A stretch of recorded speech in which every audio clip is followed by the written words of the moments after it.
Hello, hello, hello, hello. What is up, everybody? Thank you so much for checking out the show. Appreciate it, appreciate it, appreciate it, appreciate it.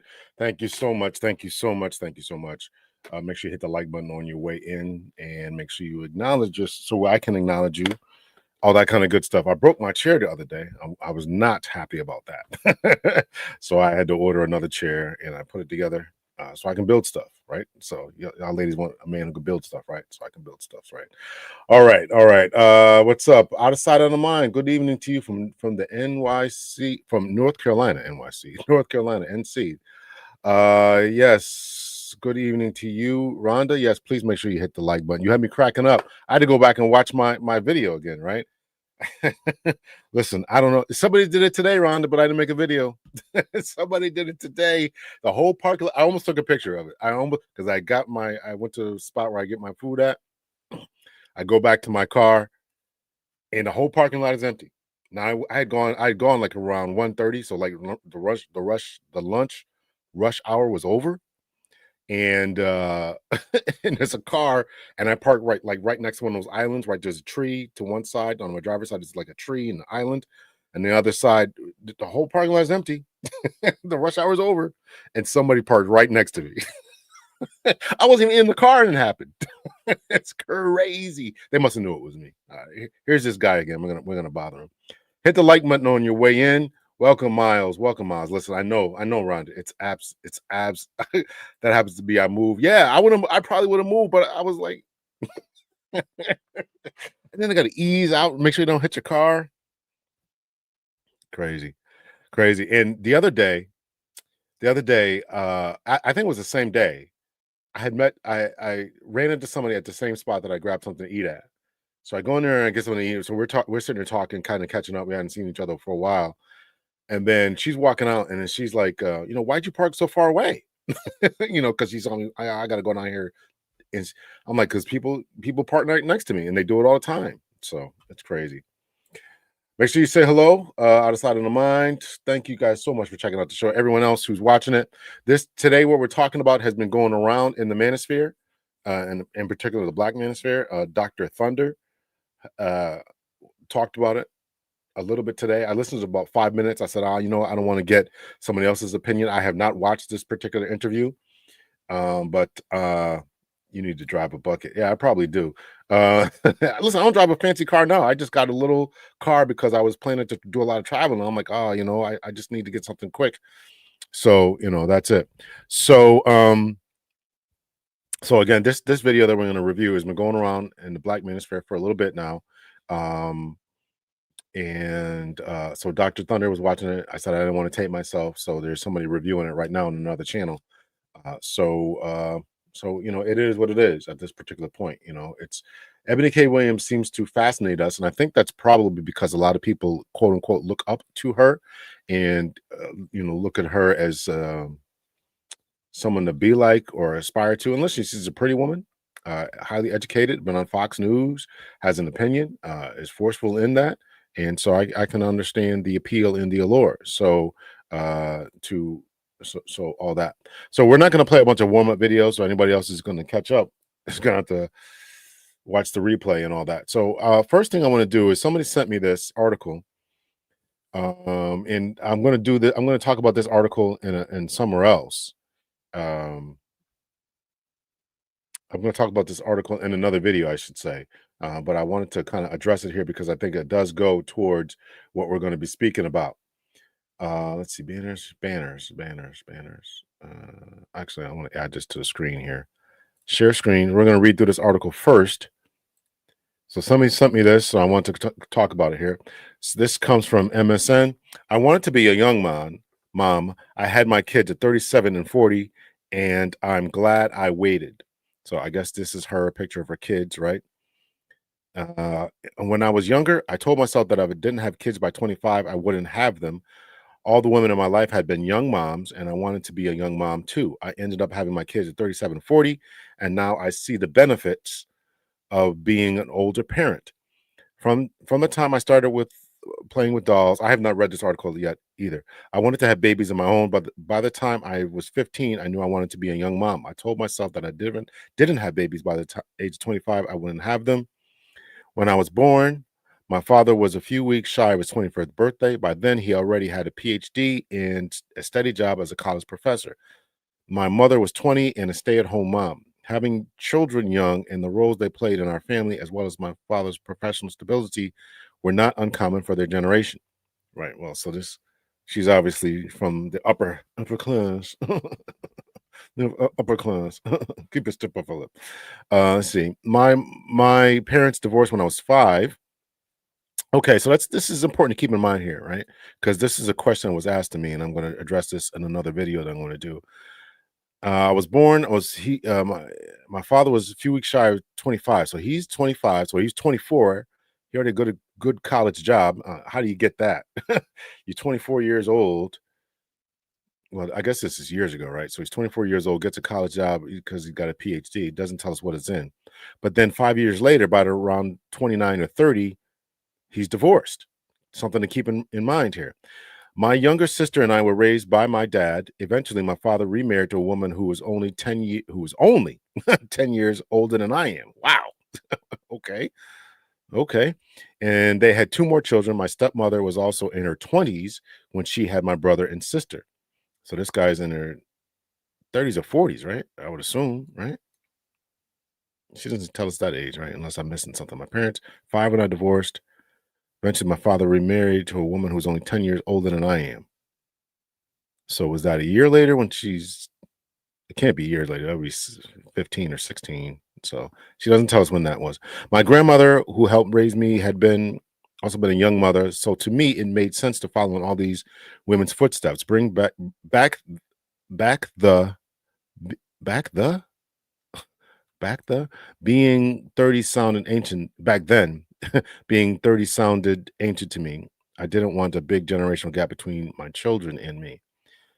It was in my early 30s, childless and single, and still pining to be a mom. Through most of my 20s, I was in a long-term relationship with a man, 11 years my senior, who had 2 kids of his own. He wasn't partial to having more children, but I was young and naive. And of course, young and naive, that's going to come up in a second here. I was sure I could change his mind. Instead, we broke up. Suddenly, I found myself single and childless in my early 30s. I dated around and had a few short-term relationships, but the desire to have babies did not wane one bit. At one point, I told my grandmother that I didn't care whether I adopted, did IVF, or got pregnant inadvertently. I wanted babies and wanted them now, right? So here's the clock ticking, and it's getting louder and louder as she's in her 30s, right? Then I met a guy 4 years younger than me, 4 years younger than me, okay, who seemed to be like a breath of fresh air, no ex-wives, no kids, no bitterness. No, my biological clock was not just ticking, it was ringing the alarm. Wow, I just said that, right? I really didn't read this before. So a year late, I guess that's a year later, we got married, and a year after that, we decided to try to conceive. It took a while, but finally, I had my first baby just a few months shy of my 38th birthday. My second came when I was almost 41. Although both pregnancies were considered geriatric, I didn't feel I was too old during the pregnancy, and I was perfectly happy chasing toddlers in my 40s. This is people obviously I'm not there. I don't know her mind or haven't had conversation with her, but I think you're just tricking yourself. The advantages of being an older parent. Though 25 was my initial cutoff to have kids, I wouldn't have been ready by then. I had been battling bulimia for 10 years and was also suffering from bouts of depression. Yes, well, she's got some mental stuff going on here. It took me another decade to sort myself out through therapy, 12-step groups, and medication. When I started trying to conceive, I was in the best shape of my life, and I took excellent care of myself during both pregnancies. Looking back, I felt I was much more responsible and aware parent than I would have been in my 20s. My parents' divorce affected me deeply throughout my life. When I had to make tough call for filing tough call for filing for divorce, I did it with the utmost care, keeping our children in mind. I'm 61 now. My children are 24 and 21. Although I'm much older than they are, I feel a generational gap between us is smaller than when my father and I had. I realize now that he never really had time to be young, while it took me a long time to become a mature, conscious adult. My only regret is that I may not be around for my children when they are my age. More than likely, you won't be, but While I still have my dad, he and I enjoy a close relationship. We walk several times a week and spend quality time together when I come to visit. Then again, my grandmother lived to be 102, so who knows? This is her story. And somebody sent me an email. I'm going to address this story and um the questions that she asked me in another post, another video that I'm going to make. I'll probably do it later on this week or maybe tomorrow or so. Probably I try to drop it on Friday. We'll see. Greetings, Miss Plum, Mrs. Plum. Yoli, what's up? What's up? What's up? Everybody else in the chat, make sure you say hello. Me in the chat. Thank you so much for being here. I do appreciate it. All right, so that's that particular story. Do with that what you will. We all know the risks of having pregnancies, and I'm sure that Ebony K. Williams, as we review her story for tonight, is going to talk about it. So you do with that story what you will, and I'm going to try to address this a little bit more later on. But and we're going to get into the show here. But what I wanted to do is highlight first. Uh, uh, what's her name there? Anita. What's her name there? Anita, in a show that she did that she dropped today, and it's called Getting Back to Excellence. We should return to Black excellence. Excuse me. We should return to Black excellence. And I wanted to highlight something here. So this is a message that, you get these pop-ups here. So this is I can't see it. The OCG 163. Says good message, and this is response to ladies stop wasting time, don't settle. I didn't think it was going to get that many views. In all honesty, I really didn't think it was going to get that many views. But anyway, good message. The issue is that many Black women are not attracted to husband material as they are not trained by their mothers to be wives, and they were not trained to filter out husband versus short-term material. So if you have not watched that video, go over there and watch it, right? I'm telling the ladies to not to settle, because if you settle, then you're going to end up making the guy frustrated. Sex is going to stop. You're not going to want to do the things you initially started out doing because you're not really attracted to him. So he's saying that's a good message. A woman's type at age 25 is highly unlikely to be different at age 40, as a woman's prefrontal cortex develops faster than the man around age 22 versus 26. And so if she's still choosing the husband type past her mid 20s, I was just naive young, it's not a valid excuse. Thus, they end up getting stuck on the type that they've been attracted to since they were 14. But the delusion that the non-husband type can transform into a husband becomes less palpable once they hit 35. At that point, even if these women avoided becoming mothers by their late 30s, men, especially men who are fit to be husbands, should only offer them situationships, as these women are not compatible with marriage. This is this guy's opinion, so I just want to read it here. I think get with the nice guy advice for older women is counterproductive advice, because people are under the misguided impression that a good guy can inspire in 18 months what a woman's mother failed to cultivate in 18 years. So this was a fancy way of saying, once you hit, if you aren't trained to be a wife, whether you're 14 or 25 or 40, if you don't see it, if you don't get those principles put in you as to what you should be seeking out, then it's going to be difficult. Then it's going to be difficult for you to ever really be able to deal with that. I don't know. I don't know. I don't know. This is a lot of this channel, this relationship stuff is not my wheelhouse, admittedly.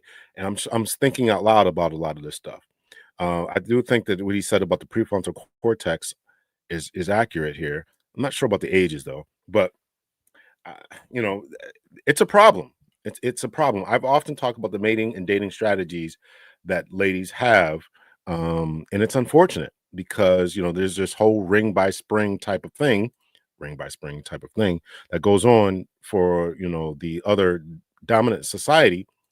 But why don't we have that, and why aren't our women going to college, and by the senior year saying, okay, listen, I need to find someone to settle down with? That needs to be something that's trained and taught. Ebony K. Williams, or the interview we're going to talk about, is going to address this a little bit here. Yoli says, yes, guys, like, subscribe, support the channel. Dr. L needs to get his smoothies to remain strong and healthy. I do. I do. And they need to park away from people so they don't get that close to me. All right. So let's review a little bit of what Anita is saying here.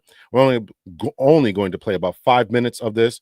We should return to Black excellence. And this does tie into the theme of the title for tonight. So here we go. Just a couple of minutes of this. This is going to be another hard conversation, and how you feel about it is how you feel about it. Now, know this about my platform. You are entitled to your opinion. That will forever and always be the case. You are entitled to a difference of opinion. You are entitled to disagree with me respectfully. When you become disrespectful, when you start name calling, when you start, your thoughts are not critically thought out, like you're just, that's dumb, that's wrong, that's not an argument. That's not a debate, in my humble opinion. You're not bringing anything to the table other than just telling the person they're wrong or they're dumb or they're stupid or why are they thinking that way. Like, bring something real to the table, okay? And we're good. And be respectful. That is all I ask. I'm gonna put on my sunglasses because it's bright out here. That's all I ask, is bring something respectful to the table that's well thought out, critically thought. That's it, okay? But we're gonna have this hard conversation.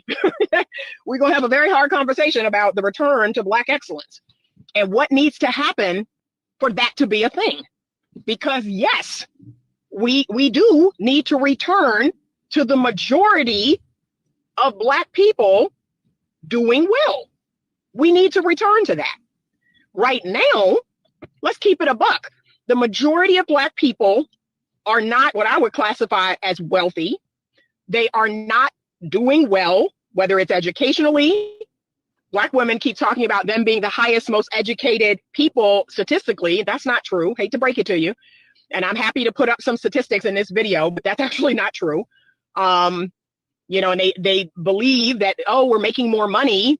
That's not true. Okay. But again, but we, at one point in time, we collectively, the majority of us were doing well.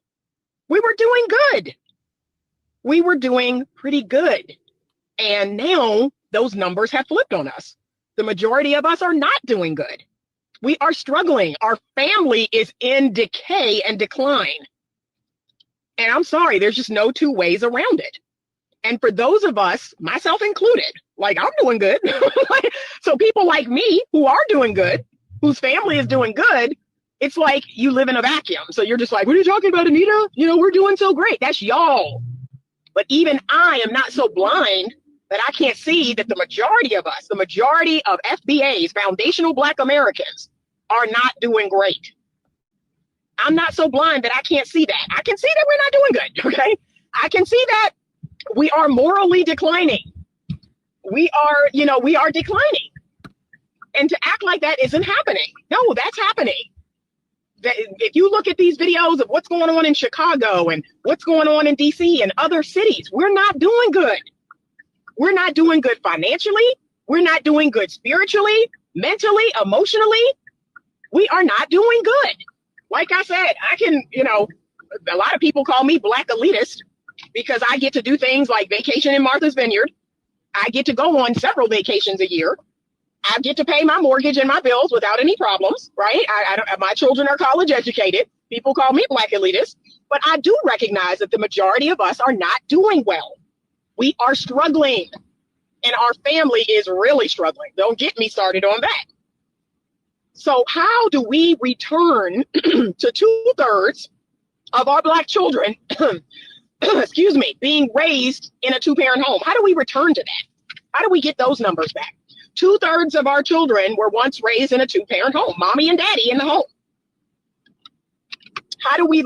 It was actually 75%, because only 25% of kids in the 1960s, when Moynihan completed his report, it's 25% of Black kids who were being raised in single-parent homes. So that's 3/4. So we were doing better than 2/3, which is 66%. Lower the rates of crime in our community committed by us. What needs to happen? for that to be a thing? That's my question. I have solutions. I always bring solutions. Y'all don't like my solutions, but I always bring solutions. I never just talk about the problem. I bring solutions, but I'd love to hear you all's solutions. What needs to happen for us to have faith again and have high moral compass again, to have high standards again for ourselves, for our women, for our bodies, for how we operate? What needs to happen? And y'all really y'all don't want to hear this, and you're not going to like it. But the women, it's the moral compass of the women in a community that is the guiding factor. That says when women are good gatekeepers, when they're not letting everyone in, every key does not open her lock, that is going to determine a lot in a community. But once the women are in moral decline, oh, it's a wrap. It's a wrap. That and the West will fall. And women hate that. They hate to hear that because it holds them responsible. It holds them responsible and accountable, but they hate that. Why does it got to be us? Why does it depend on us? You know, man? And why does it got to be? Y'all hate that because it's actually holding you to some sort of standard. But yes, if a woman abandons her child, like what is it about that makes you so upset? When a woman abandons her child, when she doesn't want her own child that she carried in her body, that's a problem. That's a huge problem. All right, I'm gonna leave it up there. You can go over and finish watching the rest of her particular video, but I wanted to highlight the the moral decline and the part about her saying, what is the solution to this, right? And as we're going to examine, I only heard about 5 minutes of this video about Ebony K. Williams. I really don't know what she's going to say, but I can only imagine if she's trying to push putting off marriage, putting off having children, or you don't need a man at all because she is in a certain financial tax bracket, that message seeps down to the younger people, into the less financially viable people, and they may try to emulate and imitate this type of thing. And that is what I think is very, very dangerous. And that's the problem that I have. That's the problem. That's why I want to highlight this, right? So we want to talk about Ebony K. Williams. We talked about the first lady. Excuse me. We talked about the first lady. She put off marriage. She had some mental issues going on, still dealing with the trauma from her divorce, whatever. And then had her children in her 30s, 40s, right?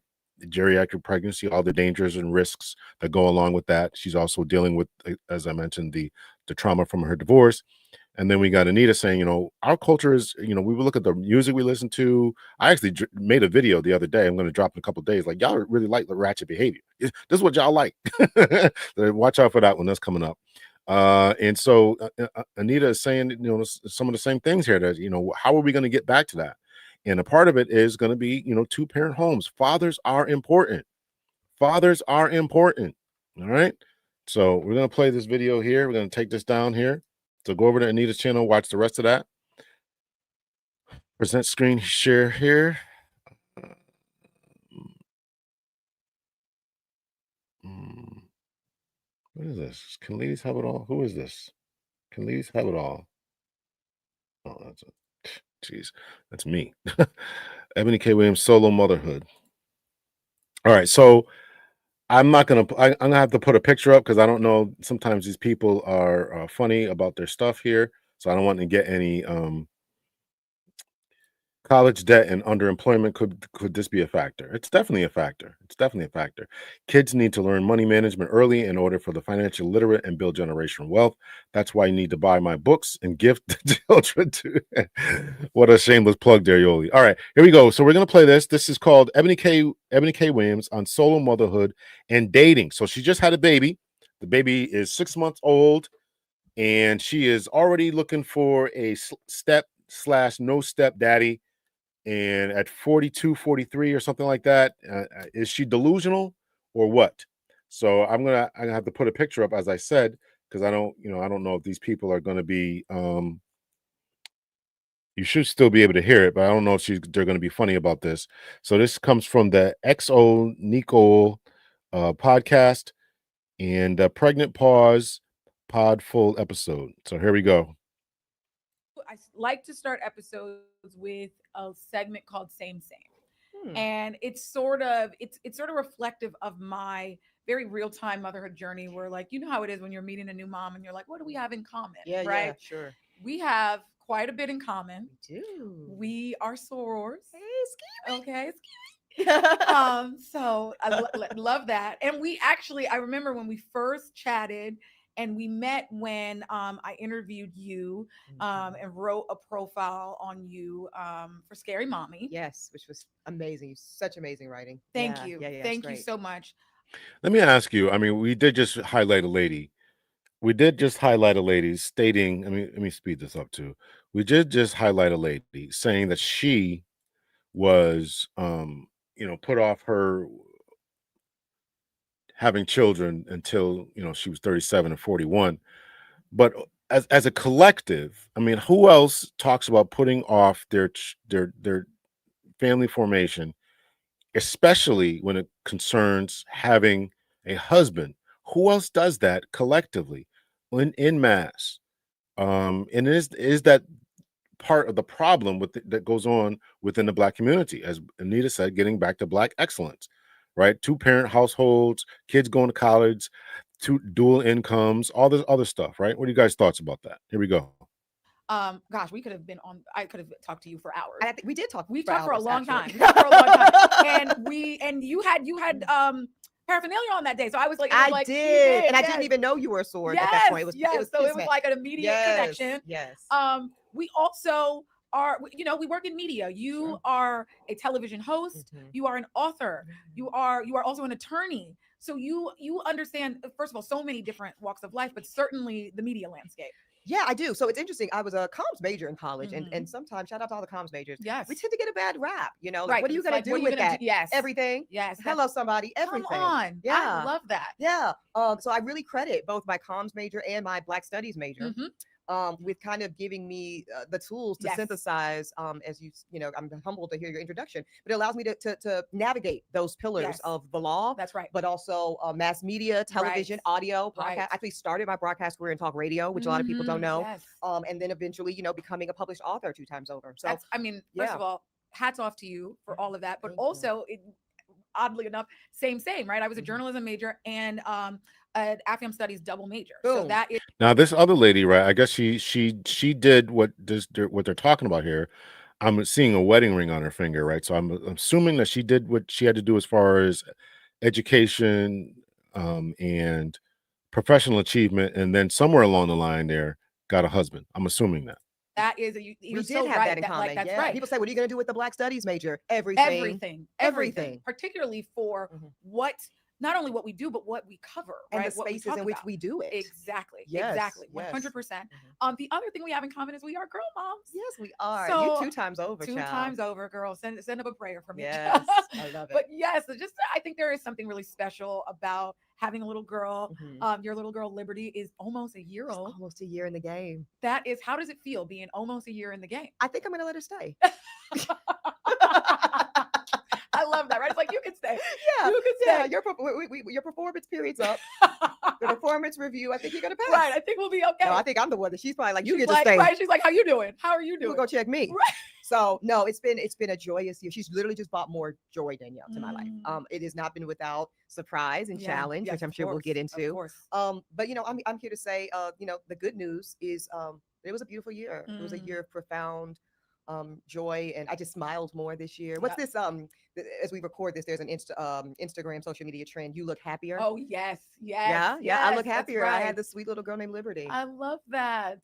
Like I said, you and I have had this conversation, but for folks who don't know, Sure. you chose to have your daughter Liberty by yourself via IVF with donor sperm. Yes, I did. And we will include, like I said, we'll include the Scary Mommy show, the Scary Mommy story in the show notes. Yes. And so folks can read that. But I do want to talk a little bit about your story and your decision to become a mother. And I want to talk a little bit about titles, but we'll get into that. But let's start with your story. Let's start with your decision to have Liberty on your own. I think decision is the right place to start, right? Because so much of this, and I say this with Is this a good idea or not, y'all? Let me know. with privilege. I want to state as many times as possible throughout this conversation, Danielle, where I'm standing in points of privilege. I think it's very important. Yeah. I think all of this becomes kind of disingenuous and kind of like non-relatable when we gloss over those parts. That's right. Right. So I was able to make a decision. Right. And I say that Yes. with great intensity and intentionality in the year 2025, Yes. right? Where all too many women are not able to make decisions about when and how and if they become mothers. Right. And so she's talking about, yeah, she has plenty of money, X, Y, and Z. And so to anyone else who's listening to this and says, oh man, I need to follow in her footsteps, is that a good idea? Particularly, if in the days and times you need two parents, dual incomes to make it work. So I was able to make a decision that said I never really was somebody who aspired to motherhood. I think I want to start with that premise. I think what's the word? Kind of assumed I would be a wife at some point, and I was. Right. I was briefly married, literally a year and some change in my late 20s. Amicable divorce, nothing to see here, ladies. We'll move on. Wish that man well. And then decided I really I was a pretty bad wife in the sense that nothing salacious. I just was so focused on my dreams, my ambitions, my aspirations, and frankly, kind of my agenda, and I was immature enough and inexperienced enough to believe that loving me and being even, I guess, married to me even meant going along with that agenda. It meant. So I wanted to kind of get back on here for a second here. Where's my stuff at here? Media assets. This a good idea thus far? I mean, she's basically saying that she's selfish. She's basically saying that she's selfish. I would not want to have a baby without a partner. Did they make the decision to have children late, or things worked out that way? I think that both instances, these ladies talked about and made the decision to start their families later. One lady said she wanted to have it. The first lady that from the article I read said she wanted to have the children by 25, but she was with a guy who was 11 years older than her, if I remember correctly, and said, the guy said, I had kids, I don't want any more. So she wasted a lot of time trying to talk this man into doing something, right? That was a mistake on her part. In Ebony's case, she didn't want to be, she never wanted to be a mom, as she just said, and she just wasn't thinking along these lines. She wasn't thinking this way. Y'all make sure you hit the like button. She wasn't thinking along these lines, along this way. She didn't want that. So listen, if you want, and also there's been other videos that I played where she's saying, listen, if you want this type of lifestyle, if you want a husband and children, get your MRS degree when you are in school. This is what Eboni K. Williams has said. So you got to go for that at this particular time. But she said to herself, I don't want this. I want my own life. I want my own agenda. Somebody's going to have to get on that. And if you're not with it, you ain't with it.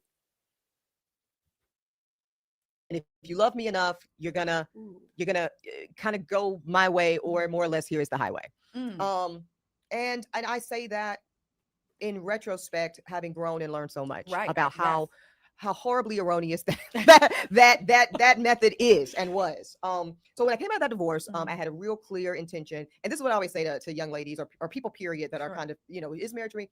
I say, I want you to think about, if you were to go start a business tomorrow, would you want to pursue your business in a joint venture format, right? Where you willingly and enthusiastically invite collaboration? Yes. Where from the logo to the tagline to the cadence of, when you distribute and how you distribute your product, and we're doing this together, and I like yellow and you like red, and what do we think? If you like that functioning, I think you could be maybe a good candidate for marriage. Sure. I'm dead serious. What you just I'm dead serious. That's real. And that's real. or there's something called solo proprietorship. Right. Where the buck stops with you, but also the responsibility stops with you. Yes. The surplus, the debts, the liabilities, and the assets. That's all on you. It's all on you. Right. And it was so clear to me, especially coming out of my divorce, that I am a sole proprietor for life. You said, did we talk about this? You said this to me. You were like, I don't like. She is a sole proprietor for life. I want to be partnered up. I don't want that. Now, this is what she wanted. This is what she's saying. This is her philosophy. Is that yours? And could you share? And is it fair? The bigger question is it fair if you decided to be a sole proprietor? Is it fair to bring a child into this? Now, she has financial means. I'm sure she'll be able to buy clothes and vacations and won't have any trouble feeding them, and put her into sports or to athletics or to piano recitals or whatever else she wants to do. But everybody doesn't have that. But there's still the emotional the child's gonna lack some level of emotional stability when it comes to fathers. Now, I don't know if Ebony has her father around, or the child's gonna have uncles or godparents. I don't know any of that. But that's things you got to consider when you're talking about doing what you're doing, right? These are, who's watching the kid right now? The kid's 1 year old. Where's the kid at right now?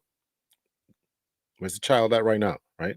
Who's watching her when she's going to work or whatever she's doing? These are all things you got to consider, you know. So along with the joy of bringing a child into the world, there's responsibilities, and do you have someone designated if you're at work and there's some emergency, somebody can go pick up the child from daycare, or from when she gets older, from kindergarten or whatever. She's got the money. There's that's not the issue. But the issue is, has she decided in particular about all these different things, or she thought about these things? And is it fair to bring someone into the world when you know that you won't have a consistent, stable male presence in the middle of the night when there's a bump? Things along those lines. Pandering in the business. Here we go. LOL. I already saw this. The wrong stats. This is a high polluting lawyer. Right. Not fair if done purposely. To her and to all the women that take this route, they just need to stop making the reason not enough eligible based on Obama and Michelle standards. Glorious Love, what's up? Unfortunately, I believe this is happening with women. Women are choosing life without men. Yeah, you're probably right about that. Here we go. Group projects. I don't like group projects. I don't like business partners. I don't. It's not for my functioning. So my preferred way to navigate the world is in a solo capacity. So getting to your question, that was the driver for my decision to. If it's in a solo capacity, you enjoy being life in a solo capacity, why bring along another passenger? I enjoy being a solo capacity. Why bring along another passenger then? Why add someone else to this ship that you're on, this boat, this train ride, this airplane ride? Why bring someone else? Why would you do that? And you don't like someone else. And she's going to talk about dating here. She's going to talk about dating in a few moments here. So this is curious. Yeah, again, I'm watching this for the first time myself. So by the time, a whole bunch of stuff happened, I had an engagement. I ended that during the pandemic. We all went through a global pandemic. Right. Can we name that? That. I don't think she really ended it. I think the guy ended it when maybe it was mutual, but because the guy said, I'm gonna shelter with my kids, and you're gonna have to figure it out. So I guess her figuring it out was saying, I'm gonna go my own way too. So. And for us, because we're age peers as well, you come out more or less on the other side of that pandemic, and I'm 38, 39, quickly approaching 40. Yes. And I don't say 40 as a doomsday to anyone listening, but I do say it with kind of some pragmatism around biological impact of fertility. Absolutely. Okay. And I'm sure the physicians will address this better than I can. But I'd already been told, and also a point of privilege. I had a soror personally tell me her story of egg freezing when she was in her early 30s. We were colleagues at the time. We were chapter sorors. I had, again, no intention to be a mother, but almost like a little bit of a light flex. I had the disposable income. I'm doing well. I'm in New York City. All the cool girls are doing it. Literally, this was like the height of egg freezing parties and all that shit. So why not? I literally did it as a why not. Yo, there are egg freezing parties? I never heard that. Egg freezing parties? I didn't know that. Wow. At 34, I froze eggs. I ended up freezing 10 that were viable. We'll come back to that. Coming out of the pandemic, I'm turning 39. And a few things also happened in that pandemic. In addition to deciding what wasn't for me romantically, I realized that I didn't need, this is my story, a man to save me in some of the ways that I think I still had some fantasy around being saved. Okay, if we can talk very plainly. And I think I thought that I needed a man to position me around power, around wealth, around safety, and around security. Was the feeling that being partnered, that being in a relationship with a man would help you attain those things, secure those things, maintain those things, all of that? Certainly sustained. Right. So like I've always had confidence, right, in my ability. I've been practicing law since I was 23 years old. I'm a very educated woman, hardworking. So I never doubted my abilities as much as I had questions around the likelihood of a Black woman named Eboni from the South being able to sustain financially and frankly emotionally in all the ways the lifestyle and life I wanted for myself long term. So I never doubted whether I could get there. Right. I think my insecurity was could I stay there? Ooh. And so that's when I think that again I had some fantasy around some mythical man, some man in my head being the safety net, being an insurance policy, if you will, around making sure it sustains. Right. And then I'm big on the feelings test these days, Danielle. I'm big on if it doesn't feel good, like I'm so much better on not caring what it looks like. Yes. I only care what it feels like. Oh, I love that. Right. And that's really liberating. It's very liberating. Yes. And that is the only reason I was able to get to a decision around being a solo mom by choice, because we know what that looks like. And I know we're going to get into that and what society insists that it kind of looks like. Right. But I don't give a shit about that anymore. Thank God. I only care about what it feels like. And then I started to really feel like I'm the man that I've been trying to wait to save me. It really was that for me. And that did so much for me, Danielle. It did so much for liberating me, but it also gave me a new way to pursue love, which I know we'll also get into in a minute. One of the things to me that was so refreshing.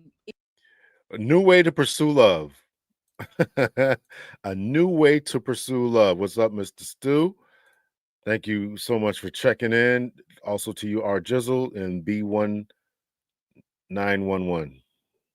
B1911. Thank you. So yeah, listen, she's admitting it. She's admitting that she's selfish, that she wanted to be the captain of her ship and she didn't want anybody else along for the ride. She said it. She said it. See, listen, I can't be mad at that. I can't be mad at that. Now I'm mad at the fact that she would bring a child into the world who's, because the child needs someone. The child needs a father.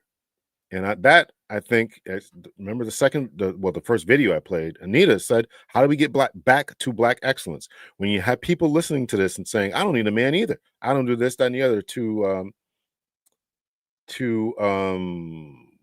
where's she at here? Glorious's love point, women are choosing a life without men, but what does that do for the children? And how do we get back to this Black excellence? If we're learning not to partner up with each other, and who else? Again, to my question, who else is doing this in mass? And you probably could answer maybe some Korean, those from the Korean peninsula there, and their numbers are dwindling. They're going to probably go extinct unless they do something to bolster their numbers. So it's really a shame. It's really a shame. Their sorority comes up often. Wonder if that was a factor. She probably was talking to a bunch of her girlfriends, and they're all saying the same thing, right? High power falutin women, as somebody put in here already. High power falutin women saying they don't need a man. You got the means, you got the education, you got the drive. Just go ahead and do it without a man. But what are the outcomes of these people going to be? These children going to be when they don't have good, strong, positive male role models? That's the issue. But the Korean women are not having children. Well, that's true. You're right about that. That's true. How is she going to explain this to her daughter when she sees her friends with dads? Yeah, they're not thinking about that. They ain't thinking about that. They're not thinking about that. Men have adjusted to the modern. Men have adjusted. Well, you better catch up, and you modern men, you better hear it. You better hear what's going on out here, particularly for those who are successful. The successful men. Listen to what these ladies are saying. You better catch up. You better catch up. Welcome to those who just joined. Please remember to hit the thumbs up. Yes, thank you for that, Yoli. Thank you for that, Brats. Yeah, I want it my way. I'm selfish and thinking about me. Perhaps Ebony didn't have a relationship with her father. I don't think she did. I've heard her talk about it, and I think her mom was a bus driver or something like that. I've heard her talk about it. I don't think she did have a father. I'm like 90% sure that she didn't have a strong father, so therefore she doesn't see the need for it. And says, "Hey, listen, I'm well adjusted. I'm an attorney. I'm accomplished. I'm on TV. This, that, and the other." But what other, if there are any, hidden problems, emotional problems that she may have or suffer from? We'll get back to it here. Is that Liberty has liberated her mother, right? She reversed Uno'd me. In so many ways, right? In so many ways. One of those ways being in your search for partnership, right? In your search for a partner. Now you have you've talked quite a bit about dating, and Yes, you've been yes. very honest about. This is this just baffles me. Why are you looking to date if you don't like partnering up? You enjoy the sole proprietorship. Why are you dating then? Now you got this child, and what are there men who strong, capable men who are going to want to take on a 1-year-old? And that's just bizarre to me. Just bizarre. Your standards, Mhm. for better, for however folks respond to that child. Sure. But one thing that that again, I think I personally found so refreshing and interesting Mhm. is that you are now at a place in your life where you can date with a level of freedom Yeah. that isn't restricted by a biological clock in the back of your Sure. head, Sure. or even looking for a partner who looking for a partner through the lens of this person being a father, right? Absolutely. And so when you're Absolutely. not looking at these person's qualities as, when it's not so significant that like who are you, who can you be as a parent, That's right. it opens up a whole new world. Mhm. So talk. Listen to what this craziness just said. You can date. You can date. This. You can date, and you don't have to look for the qualities of this person in the parent. Am I crazy? Am I crazy? You gonna so you can go out there and just date and don't have to think about, oh, this guy doesn't have to, even though he's going to be around my child, presumably at some point, if it's going to be a long term, but I don't have to look for fatherly type of qualities in this person. What kind of sense does this make? This is what's going on. This is what's going on out here. This is what's going on out here. Let me just make sure. Let me back this up here just a little bit here.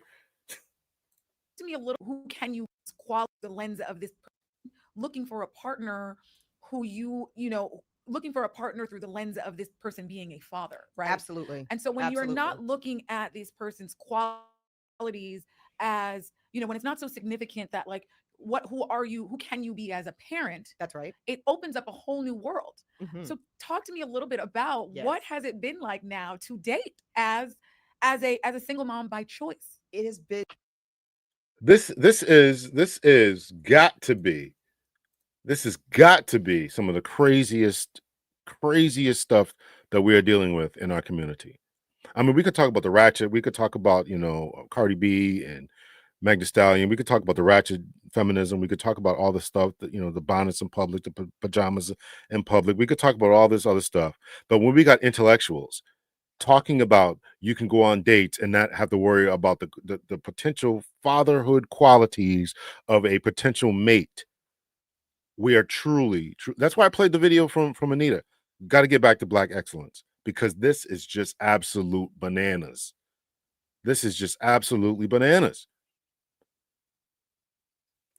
It's just absolutely crazy. Tell me if I'm wrong here, right? you got to tell me I'm wrong here, right? Let me get to some of your comments here. They are so educated, but haven't researched the stats on raising a child, especially a daughter without a father. They don't care. They don't care about the emotional well-being of the child. Statistically, right? They don't care about that. Oh no, there's too much responsibility in the back of the child. They know how they're having a conversation with themselves to make themselves feel good for their choices. Absolutely, absolutely. Super Weenie Hut Jr. appointments, if y'all catch my drift. Some of these women are trying to reverse nature by thinking they can raise children effectively without a husband. What in the world? Who hurt her? Probably her own dad wasn't there. Probably her own dad who was not there. She's Delulu. They made their decision. Maybe the guys they're holding out, maybe the guys they're holding out for aren't out for choosing. Well, now I'm saying this. I'm reading between the lines here. Now you can just go out there and just date guys and just get your cheeks clapped every now and then. And if he's good, he's good. If not, and if he's not, because I don't have to worry about him ever meeting my kid. Don't have to move him in. I don't have to move in with him. Never gonna meet my kid. I can just go out there and just do whatever and forget about what my child sees growing up. Whether this guy's a really good father or role model. You don't have to worry about any of that. Bananas. And people are going to listen to this, and she's just the host here is big up in her about this. Yeah, you go, girl. You don't got to worry about a guy who's going to be husband material, father material. You can just go out there and just date. Oh my God. They're in their own bubble and echo chamber. Madness. So his character doesn't have to be a father worthy, but it could be dating worthy. Yeah, it's just now it can really just be about sex, because I don't have this biological clock ticking in the background. I got my kid, and now he don't have to do anything. He don't have to be anybody. His age don't matter, his maturity don't matter. If he plays video games don't matter. If he smoke weed all day don't matter. None of that matters, because I got what I got. I got my kid and I got my job, and so I can just go out here and have a date. And if we go back to the room and knock it out real quick, everything's good. But meanwhile, somebody else is watching my child, and my child is seeing these types of environment. It's really, when you think about it, right? What they're describing is, if she wasn't more affluent, if she wasn't affluent, we would talk about her as a baby mama trash, right? Let's just be honest about this. We would be calling her all kind of trash and ghetto and hood and this, because you got this child at home, and somebody else has got to watch it while you're out there running the streets and going to parties and clubs and this, that, and the other, and you're having sex with all these different dudes, right? But they're sitting on a podcast with their legs crossed, with nice hairstyles, talking about this, and it's really the same type of ghetto ratchet behavior that we would see in the hood. It's really the same thing.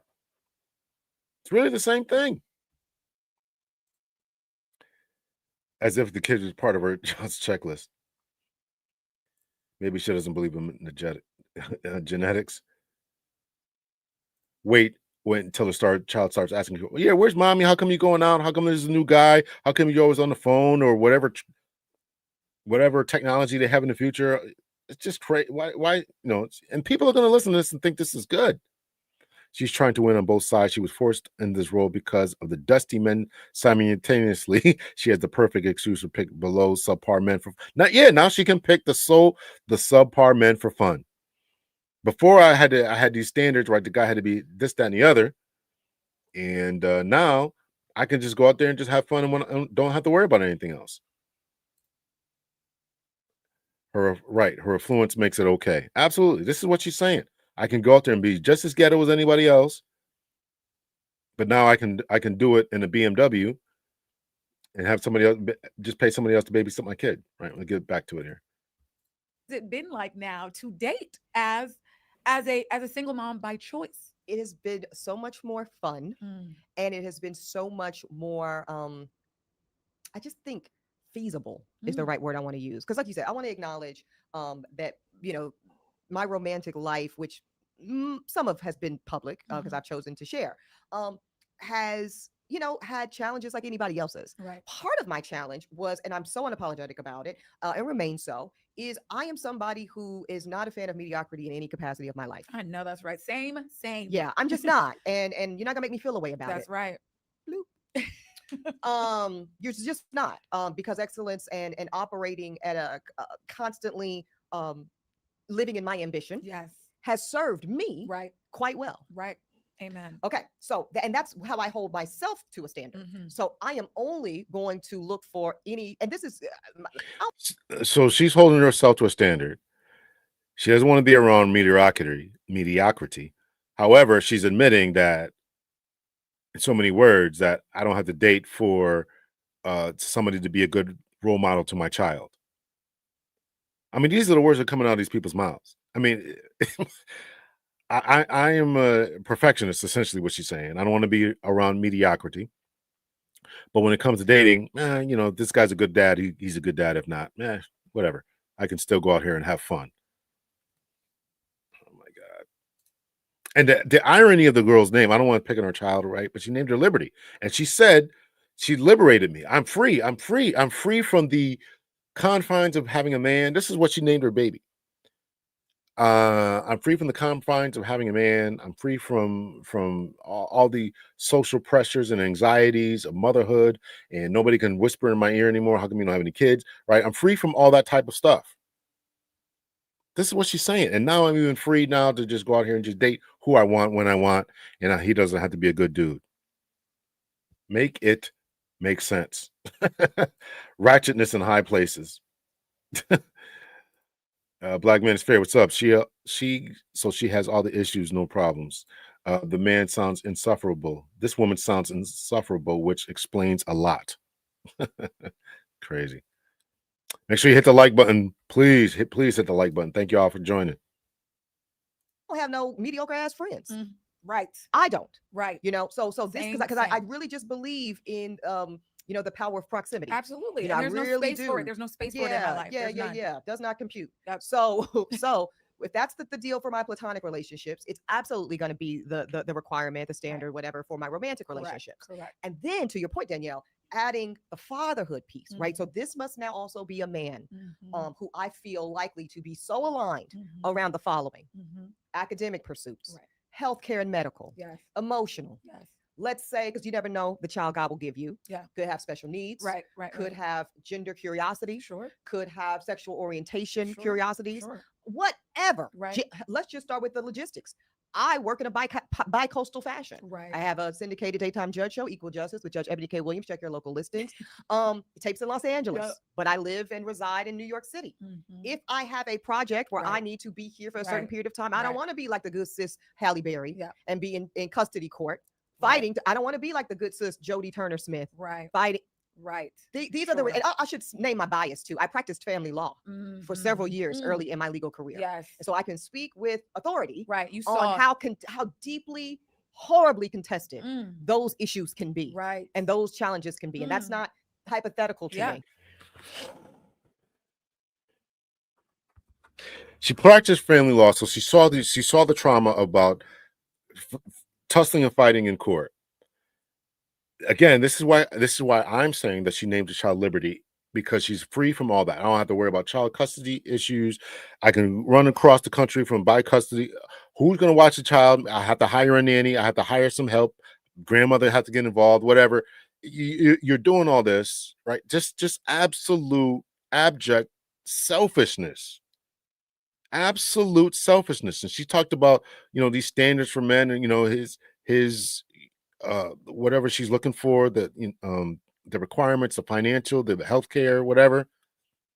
And as somebody said, and I would have to agree that what is it? Our Jill's, no man with his head on straight will date her. I think somebody would date her. I mean, listen, if you can get some get some yum, I mean, why not? but long term, no. Commitment, probably not. What's up, October? I don't know why she gets so much press. I think she wants and needs. I think she wants and needs attention, and the intention is negative about men because she knows you can't be with one. She gets attention because she is in particular in the Black sphere, what a lot of ladies I think would truly aspire to if they could. She's beautiful, accomplished, and now she's a single mother by choice, and without the ties of a man in long-term committed relationship. And this is appealing to people. This is appealing, and she's careful to say that she had the money to do it. So people should not be looking at her and saying, I'm going to be like this too, because if you don't have the money and the means and the resources to be able to raise a child, she's going back and forth to different coasts and whatnot, right? Thank you so much. Hit the like button, y'all. Hit the like button. I was so disappointed in her. Well, she's talked like this for a while. Our Jizzle, thank you so much for that $5. Appreciate that. Thank you so much. Appreciate that. What is she going to tell her daughter when she asks why I don't have a daddy? I'd love to hear that conversation. I don't know. What do you say in that? That's no excuse, hey, October. Definitely a head scratcher. She might be funded to push an agenda. I wouldn't doubt it. She got a show, right? All this stuff, right? A lot of people, a lot of actresses I used to watch back in the 90s and stuff, when they start having kids and stuff, they step back. But this one, they just keep going. Funny, when I wanted children, Liberty was one of the names on my list. I don't think there's anything wrong with the name. I just think it's ironic that because she's talking about being free to date, free to move about, free from family court obligations, she's free from all that. And she said earlier that it is liberating. It's liberating having her. That's what she thinks. The biological clock is now off my shoulders. not ticking in my ear anymore. Crazy. My wife is a family law attorney, and she is shaking her head at this lady. I think she mentioned about being asexual earlier. In this show, I don't think she mentioned that. She said she wanted to. Maybe I missed that. On a few episodes, I saw her on the Housewives in the NYC. She seemed really cool and even genuinely funny at times. I wonder what happened. I think that she's just I think she's in some instances she's correct. She's just not cut off for marriage, and it's good. I didn't have her in mind when I made that video about don't settle, but if this is you, it's good. Don't settle. Don't try to get a man. You want to just go out there and have fun, meet different guys here and there. Then that's fine. But because don't mess up some guy's life by being married. Now, I am totally against her bringing in a child into the world because, as we've all questioned here, had the concern. What are you going to tell this child later on in life? That's my concern. And what psychological, emotional damage is she going to have when when they have daddy-daughter day or whatever, and everybody else has got their daddies there, and I just don't have one. Yeah, I don't think she did practice law that long either. She was a defense attorney for a little bit too. So, how does a single mother raise a child bi-coastal? What type of life will that daughter experience? We also know, people who are constantly traveling, moving. If you always move from house to house as little kids, right? That lack of lack of permanent residence is a problem. Look at these military kids, military brats who get dragged from base to base. It's a problem. That's a real problem.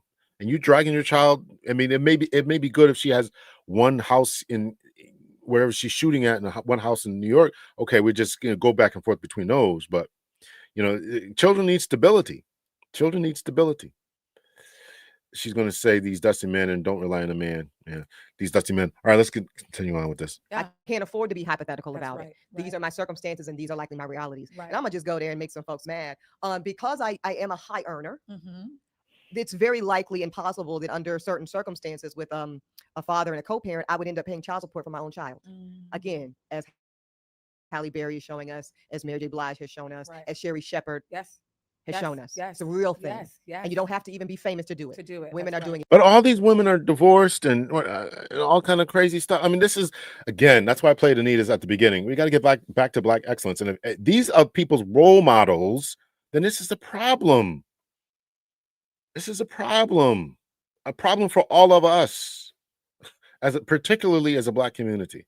it every day these days, Right, because right. statistically, as you've named, Black women especially That's what I was going to say. are earning above our male peers. Absolutely. Black women No, we're not.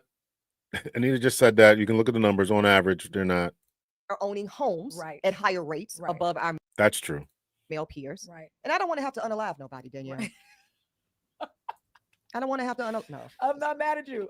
No, but that's you're just right. jokes. No, but that you're right. Let's be clear. It's just jokes. The But cameras are on. You're right. I mean, in that, Yeah. that is a very real possibility that Black women have to face. In Yes. that we are out earners. We are, Yes. we are the most educated demographic in Yes. the country. Yes. And Of all of the all, races and of all No, the you're not.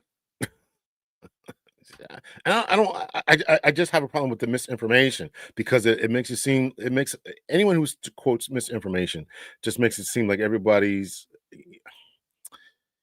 I don't want to seem like you're picking on people, but let's just be honest about it. I mean, the most educated demographic is still white women overall, and I think statistically, maybe Asian women.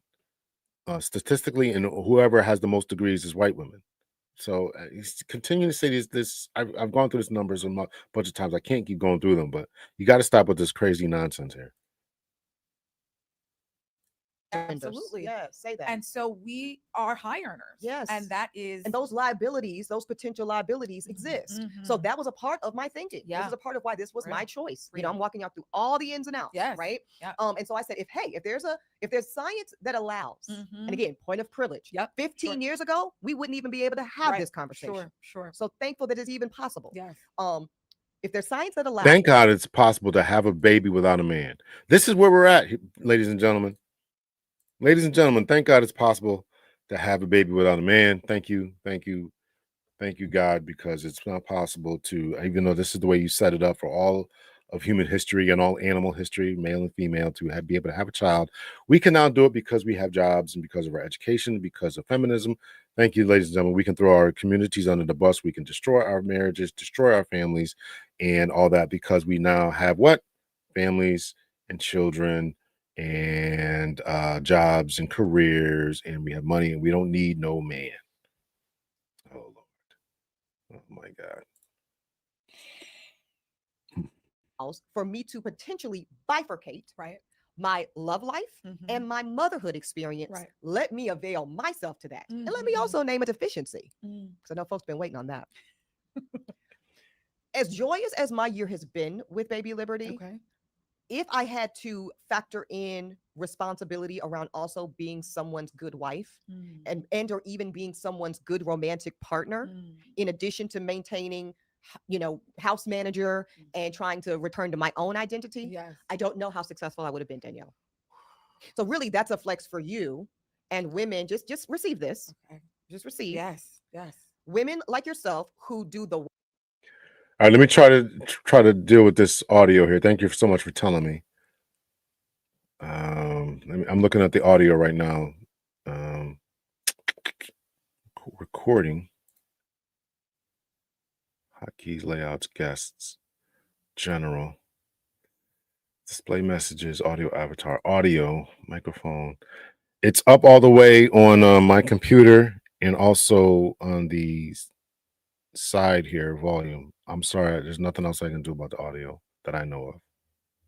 I do apologize if it's low. I apologize. They don't need a man. Let's see here. I don't know what's going on with my camera now. Let's see. They don't need a man that don't participate, but that's not all men, right? Once you generalize that it's all, that's a problem. Okay. Audio is fine. I can hear it. Okay, good. They are frozen on the screen. They're not moving. Yes, I freeze it because I don't want them to strike it. I don't want to get a strike for this video. I don't know this lady or whatever. So when you play, so I put the video, I put a picture up over it. That's why I'm doing that. So it's almost disrespectful to single moms who aren't in their position, right? So I'm putting a picture up when I play it, so I don't get any strikes. wife role, Mm. the professional role, and the mother role all at the same time. That is a different standard of operation. Right. And I am not too proud to admit that I don't feel confident in my competence to have been able to execute all of those roles at the same time, which is why. Did you hear that? So she's admitting that it's difficult to do it all the same time. That's why I'm named this. Can you have it all? I probably should have said, can you have it all at the same time? And so she at least did it. So she probably could have found. Ebony's not ugly. I think her problem is her attitude, and she just didn't want to be. She just didn't want that. Now, it's debatable whether she wanted, maybe that's just a coping mechanism now that I think about it, because she talked about being in a relationship that ended during the pandemic. So it's curious as to why she's now talking about liberty and freedom and being a solo entrepreneur, et cetera, when you were booed up with someone. And the only reason it didn't last is because when the pandemic hit, this, that, and the other. So she might be capping just a little bit there. I think my camera's blurry, so I think I gotta stop it and start it here. Here we go. We'll play this. The bifurcation was a good choice for me. Right. I first of all, I received that. And I will admit that's difficult, right? To That's how you receive. tense all Yeah, up, because I'm child. like, I know, because I don't know that I'm doing. but you got to There's hear a that. level of Yeah. self-awareness that you have in so many aspects that I don't even know that I had it. I think that I just thought that's just what you have to do, right? There isn't. Well, what And other that's option why has been shown to but us? that's why I love while Yeah. you say choice, Yes. because I don't know that I really felt that I even had that choice. It was like, you're gonna either you're going to be a wife and a mother and a professional, or you're not, right? You're not going to get any of those things. You'll be a professional. Yeah, you'll be the success. You'll be the Oprah mom. Right. Right. You'll be, it's either or. And I Yes, think there are a lot of yes. Black women that are like, I either get this choice or I get Yeah, this you choice. take the full package. Right. You take the all inclusive. Right. Or you stay your ass at the house. Exactly. And what we're seeing now is that there's more a la There's carte more, absolutely, that you can and customize it's it and build it how you want. actually It's a la carte, y'all. It's a la carte, y'all. It's you can take it and build it as you want. October. I think that you can see the wedding ring on her finger right there. I think that she's married now, but I think she did the same thing that Eboni did, is having kids and then hooked up with some dude later on. So I don't know her story. These chicks are losers, and because they have a successful, they need an excuse to lose in a specific area. She doesn't think think like a paternal loving mother woman who takes care of her family or centered of her man. No, they don't think like that anymore, brother. Black manosphere, they don't think like that anymore. These are old days, man. You going way back then. They're not thinking like that. She just told you she's a la carte. I want this, but I don't want that. That's what they're telling you. This is what they're telling you. Right. And I watched some other people, right? They've been openly saying they want to live and move like men. Even in the beginning of this video, if you caught it, she said, it's like a burden to have babies. They want to live and move like men. They don't want anything else. They want to live and move and be able to come and go, and they don't want to be saddled down with monthly cycles, or they don't want to be saddled down with having to raise children. They want the men to experience the same thing. Why can't I go out there and work and you stay home and watch the kids? Despite the fact that I played you can watch these numerous neurologists and child development specialists saying that in early infancy, they need a mother, not the father. They need the mother, particularly for breastfeeding. They need that. And then later on in life, then they should be around the sons. Around the fathers. That's for boys and girls for full emotional, mental development. Neurologists have been saying that. They don't care. They don't care. You think they care about that? Black women's best interest to customize it and build it how they want. You want. How you want. Yes. And there's some women who, this is why I say this single mother by choice thing is not for everybody, Danielle. I was very comfortable in my choice of bifurcation. But like I have some close girlfriends who are considering it. They're in their either late 30s or early to mid 40s. And I don't recommend it for them. Let me tell you why. Because it's a real thing to sit in a prenatal doctor's appointment in a pregnant posture. Right. And be there by yourself. Yeah. And not have the wife or the husband or the they, whatever your situation is, holding your hand. Yes. Rubbing the belly. Yes. When you get home that night, making the salt bath for your feet. Yes. And I respect and deeply connect when I hear Black women tell me, that's how I want it. Right. That's how I want it. Yes, I want the baby. Yes, I want to be the teacher and the caretaker and the mother. But I also want my man. Right. I want the partner. Or my lady. That's right. Absolutely. Yes. And that's real. Yeah. And I also will not stand in a posture of shame around that. You get that. That's how you want it, sis. That's what you get that, and you deserve that, and you don't settle for anything less than that. Because matter of fact, here's the cautionary of that. This is very important. Let me tell you right now. If Kevin was around today, he'd be a trillionaire with all the people he would be roasting nightly about all the craziness that is going on, in particular in the Black community. I mean, good Lord. I mean, I mean, he would have a field day with this. Field day. You're right, brother Jizzle. You're right. We got to get the message. Really, civil rights movement, Black community, Afro-Marxists. I thought to pledge, aka your family had to have some power or influence. Listen, man, none of these pledges are mean anything. I don't know what it takes to be in these fraternities or sororities or whatever, but it's really problematic. It's really problematic. So they don't care. Let me tell you, they don't care. Single mother by choice. What a joke. Relationship trauma. She just a power woman who don't want that. Although again, I'm rethinking that because she was booed up with some dude, right? Some white Jewish dude or whatever. And when the pandemic hit, he said, I'm chilling with my kids and you're gonna have to figure it out. So Alfonso Morris, really the legacy of civil rights movement, Black community Afro-Marxism needs to be thrown in the garbage. Feminism and empowering a people, women over they mean, and anti-traditional is a cancer. We get that, brother.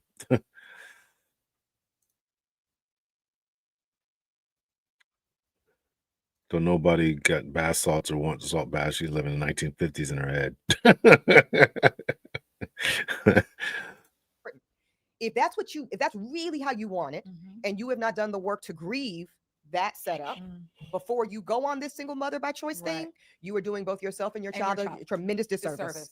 Because then that child, and I believe in the unborn child, receiving energy. I mean, it's proven, it's science. Yes, right. yes. Right.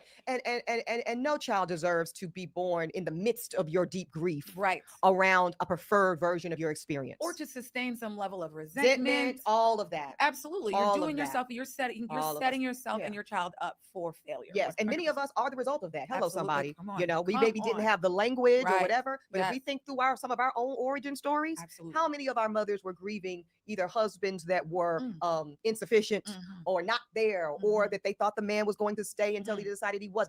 Figure that out on the front end. Yes. And if that is really where your heart is, honor that. Right. But again, for me, who had just arrived at a very different place, I was really able to sit in full celebration in my solo capacity, in those spaces, in those waiting rooms, in the delivery room. And this was really my fantasy, Danielle. This was my, if not fantasy, certainly preferred way to have this motherhood experience. And that's very important. I don't believe that at all. I don't believe that at all, because again, she was booed up with somebody. Now I think she's just capping and coping and trying to talk herself into something. I don't really like, I tend to take people at their word when they talk a lot, but now I just don't believe what she's saying. I think that this was definitely a trauma response that she's trying to say to herself, this is where it's going to be. Again, she was booed up and looking and dating on all these years. She's talked about her dating history. As she mentioned, she put it public, and now all of a sudden now she's going to say, okay, well, I can't get a man, and I can't get the one that I want, who's on my level and all the things I require, so let me go ahead and do this thing by myself. That's what I think. And now she's trying to say, okay, well, I celebrated this, and I had this conversation with myself, and I came to this conclusion, and I dealt with all that. So, when people look at some of the destruction of the Black community, you got to look at, all the things that have happened to us, obviously, in single motherhood that was done unintentionally, and this one is doing it intentionally. We are just in a fix as a people. We are just in a fix as a people. Eboni Williams' mother is a single mother. That's where she learned this nonsense. Yeah, absolutely. Wait until the child gets older and people find out she was conceived. I love that you got to live your fantasy. I love that came your fairy tale. My version of the fairy tale came true. Yeah. I want to lean into the title, single mother by choice, right? Because as we also talk about, okay, statistically we know that Black women are single. Culturally, single mom comes with a lot of baggage, right? In our culture, in Black 100%. Culture, there is a lot of tropes and trauma and and just and you're adding to it, and your daughter now is going to grow up with this nonsense, assumptions, shame around single motherhood. So how do you feel about the title single mom by choice? Yes. And how are you reframing the understanding of what a Black single mother is? Yes, I love the title, Danielle. This is a hot take. I did. I think I mentioned that earlier. Yeah, I'm pretty sure she was a bus driver. Yeah. So she knows she knows the middle class, working blue collar struggle. She knows it. She don't want that. It's my way or the highway. There's a lot of trauma talking here. A lot of sick of peanut butter and jelly sandwiches or ramen noodles, hot dogs for dinner. She don't want none of that. And kudos to her for fighting her way out of that. I don't have any issue with that. I dealt with a lot of my impoverished child upbringing as well, but I certainly wasn't going to bring children into the world and not be a part of their life. I just wasn't going to do that. I knew what it was like to be without a father.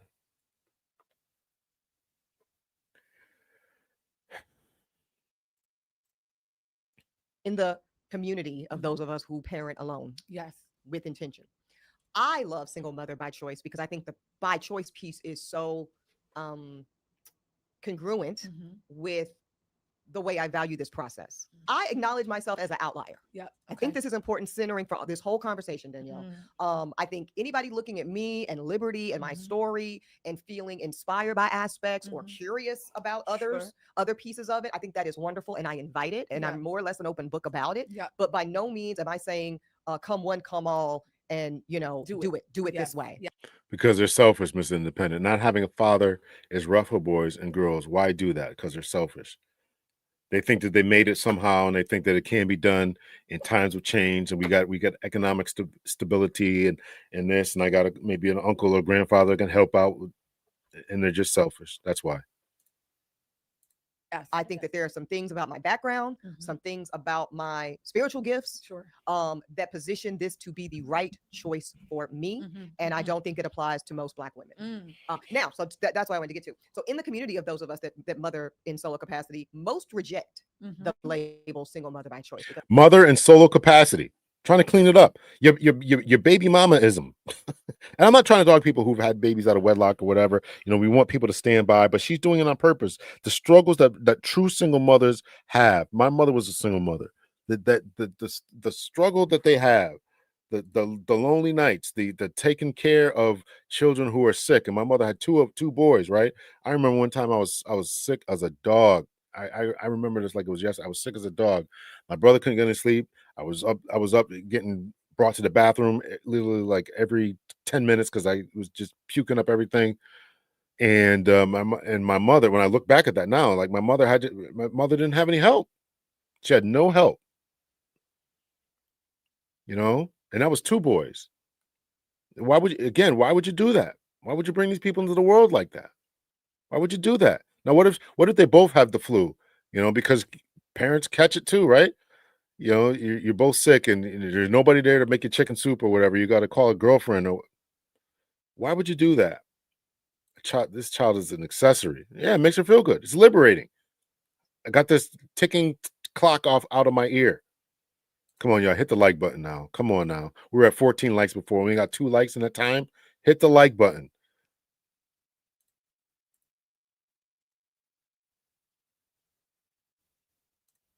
She wants someone to love her without leaving, but what about the child? I don't even think she cares if they leave anymore. I don't even think she cares. She got what she wanted. She don't need anybody else. She don't need a dude for anything. They would say, this wasn't my choice. Right. Okay. They would say, no, I'm only a single mother with intention, many have said, or a solo mom, is some just prefer to call them. So they just leave it there. I'm just a solo mom. Because I wanted to have the man. Right. Even some that were married and got divorced, I wanted to get married again. Yes. And I wanted to have a man. So she's talking herself into this. Our Jizzle said this conversation is circular. I wanted to have a man. I wanted to, but I couldn't find it. Just say that. I wanted this, and now I had to deal with what I had to deal with, and I made this decision to have a baby without a man because I couldn't get one. And I wanted and still believe that the best scenario is a dual parent household. But because I, for whatever reason, didn't find the partner, didn't find the guy, I wasn't going to let that stand in the way. I wasn't willing to give up. Correct. Yes. I wasn't willing to abandon my dream of motherhood. So now I'm a single mother. Yes. But they don't want to be, I guess, they don't want to disrespect their authentic desire, of the original intention, the original idea. Correct. So I totally and deeply respect and understand fellow solo moms that rejected the by choice piece because this is not my choice. I am different than them. That, again, I married the man, I divorced the man, I was engaged again. Say, whoa, horses, because I feel like I'm going right back down down the path that's going to be unsuccessful long term. And it's one thing to do that when it's just 2 consenting adults. I think it's an entirely different level of stakes involved when children who didn't ask to be here are involved. Absolutely. And that alone, Danielle, was enough to make me say, this ain't it with that last relationship. Again, wish you well, sir. And I am now going to go about the business of how I know I was intended to walk on this earth, which is in a solo capacity. With a romantic companion. So what does that look like right now? I mean, are you dating? What does that even mean? Solo capacity with a romantic companion. What this is, word salad, just putting together strings of sentences. not clear if they make sense or not. I mean, solo capacity with a romantic companion. I mean, two people can't walk together because singularly as solo, because then they become a couple. So again, you're just looking to have a little bit of fun, and that's fine. That's fine if she's looking to do that. I'm just concerned about the upbringing of the child and the next generation. As I said, and I'll go back to Auntie Anita's video. This is not leading to Black excellence. Just because you're a lawyer and high powered, it isn't. You're setting a bad community standard, and that's where I think that we're losing it a lot of times. Dating. Yeah, I'm dating. Okay, tell me, give me the tea, sis. Like what? Yeah. Like what does it? I mean, Liberty's still young, so it's not She ain't necessarily that young. like. She about to get Social Security. What you know about? Okay. You saw the video. She's Well, I know, crawling she and out walking here. in. She's in about the to be she about to be things. walking any day now. Yeah. She gonna be in somebody's. Okay, And and that's her way of being like, and who are you? Yeah. And what you got on it? What are Yeah. the things that? What are right? Okay. Yeah. And what are you considering then? Like, what are you thinking about? You know, because even though you might not be looking, even though you are not looking necessarily for another parent, Right. How this man shows up in her life will matter. Absolutely. Yes. So how does that impact Character. how you date? So that should matter, because you should still be looking for someone who's got, as she just said, character. He's got to have some type of fatherly capacity, whether he's a father or not. He's got to have that ability. What if she scrapes her knee? What if he's trying to teach her shouldn't he have patience if he's going to teach her how to ride a bike, help her with her homework? He's got to have some type of patience. What are we talking about here, right? More nonsense, more word salad. What is he saying? Oh my God. Character. So that's a good one, because it also keeps me honest about who I'm letting in and out of my space. Right. I'm still human. I'm still a woman. Sure. So we know how sometimes, you have it set in your head, this is what it is. But then you see somebody, you're like, well, Right. I Right. mean, how important is honesty? And that's also a thing you do when you're single, when you don't have kids, right? Yeah, that's what I'm willing saying. to make compromises and move the bar a little bit Yes. here and there. And Liberty keeps me very honest about that. Because now it's not, like you said, it's not about him being a father to her, but it's about him being in proximity to her, certainly, Yes. and that being enough. Right. Enough for me to hold the line. Yes. So again, luckily for me, my values are pretty consistent with what I want for He can be close to her, and yeah. Again, what is going on? He's gonna be close to. You don't have to be a father, but he has to be close to her, in proximity to her. So you don't want those particular. Shouldn't those qualities be essential? her is what I want for me, right? So again, that is integrity. Who you are when no one's looking, I need that to be the same as who you are when everybody's looking, sir. Especially in this Instagram, social media era we live in. That's right. I need you to have cultural competency, right? So it's no secret that, I have dated globally and across the identity spectrum. But at this point, I think it would be very difficult for me to date and even deeply connect with a man that doesn't have extraordinary competence as it relates to Blackness. Right. Period. Sure. Period. And that probably will be in the version of a Black man. Yeah. That is where I am centered right now. Okay. So I'm looking for a good man, Savannah. No. Amen. A good man, A Savannah. good man. That's good man, Savannah. Savannah. Raggedy ass. I'm looking for a good man that can play with me, right? Be curious about the world with me. See some of this through Liberty's eyes with me, because you're gonna come on the Disney cruise, Okay. and that's it. That I'd like to too. Yeah, I mean, of course, of course. Okay, Is that the answer for you? that is the answer, girl. So she's looking for a stepdaddy. She's talking all this word salad, all this talk, all this stuff, all this nonsense. She's looking for a stepdaddy.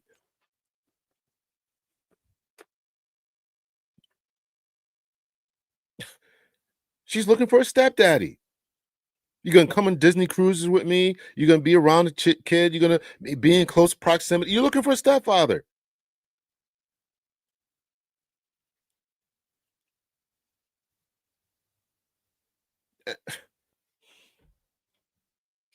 Not that is inherently wrong or bad to want someone to raise your child. But just say that. All this other nonsense. And I'm quite sure that she can probably still get some. She's a beautiful woman, right? Successful. You take a successful dude who's maybe got a kid or two. They can probably make a nice family together. Blend their families and make it do what it do. I don't think that's so much of an issue. But just say that. Stop with all this independent talk, and I don't need this and I don't need that. And I wanted to do it alone. And I sat here in the exam room, and nobody's rubbing my belly and this and that. There's nothing. Just say it. Wow. We sat through 32 minutes of her talking just for her to spin the block and come around and say, I still want somebody. Crazy. Absolutely crazy. What we're listening to are women that have been propped up all their lives and nobody has ever put them in their place. So there's probably a lot of truth to that. Nobody's ever told them no, put their foot down. She's looking for a second parent now. Wow. And then strategically got a Caucasian donor. I think that her donor's black. And then strategically got a Caucasian donor because black candidates were few. That's what she quoted saying. She could have found any black man willing to bust up in her for fruitcake. God, dog, October. I think her daughter is black. That's why she talked about that. You're gonna D me down. Oh, she wants the best of both worlds. As a woman that has given birth, I can tell you how much it meant to have a child's father in the delivery room with me. Yeah. And I love How that. specific is that? No, that's very. I appreciate the specificity. That's it.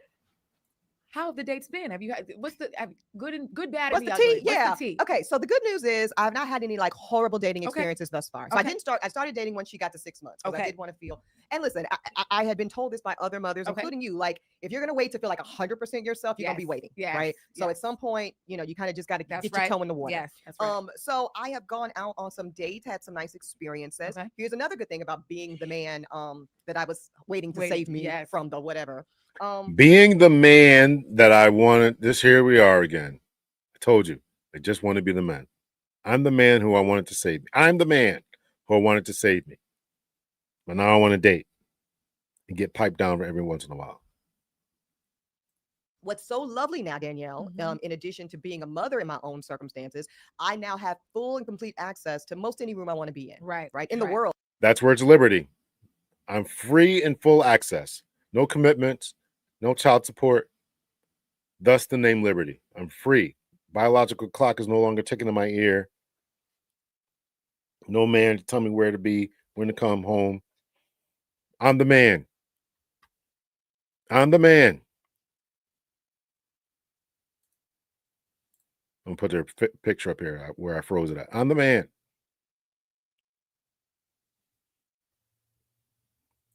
Actually, Yeah. and certainly in New York City. So while I have gone on dates, even that's off the table. Like, I'm no longer dating for experiences. I'm dating purely for connection.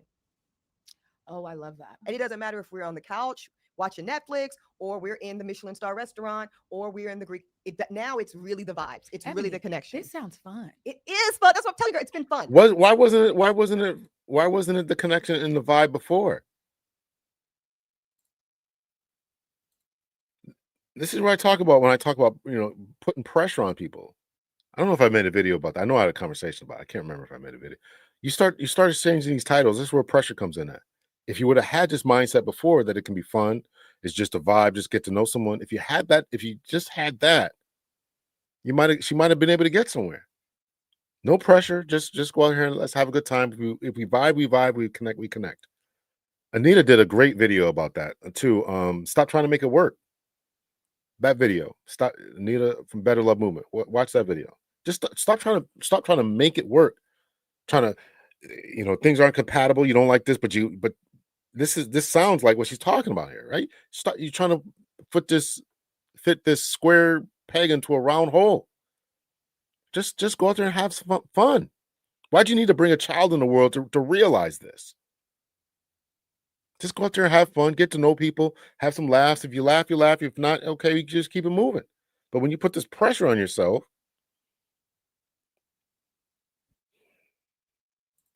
she is unsure about what she wants. She should have waited. Continue to hit the likes. Thank you so much for the likes. Appreciate it. So have I met Mr. lifetime command. Have I met Mr. Lifetime Companion yet? Mhm. No. Okay. But I have gone on dates. I've gone on dates with the same man a few times. Okay. You know, because Okay. that's even a thing. Like, Sure. okay, you know, a first date. Yes. Sure. Yes. But Is there gonna be? what's a second date? Yes. Yes. I'm working with a fantastic dating coach. Okay. Y'all Okay. can work it out in the comments. But he said to me, and it was funny, but it was true. He was like, "Girl, what's the last time you done a third date? Okay, we working with something now." And it was true. Why a dating coach? What Yeah. factored into your decision to work with a dating coach? Sure. So it wasn't anything I was looking for. Then y'all didn't say, okay, once I have the baby, then I'm gonna get a dating coach. Sure. I came across this particular individual, Mhm. and so much of what they were saying spoke specifically to the type of Black woman I am. Okay. Ambitious, successful, Mhm. and really looking for love in ways that broke cultural and generational traumas before me. Mhm. Want to love different. I want to Yes. love fuller. Yes. I want to love like in a totally elevated new Yep. way. Right. I have worked with matchmakers before because I get that question often, and I've talked about it. And I think a matchmaker could be great. Sure. The reality is, I didn't have a problem, and most women don't have problems Right. meeting men. Sure. Sure. No disrespect to the matchmakers of the world. Right. My challenges were how I was dating. How was I showing up on these dates?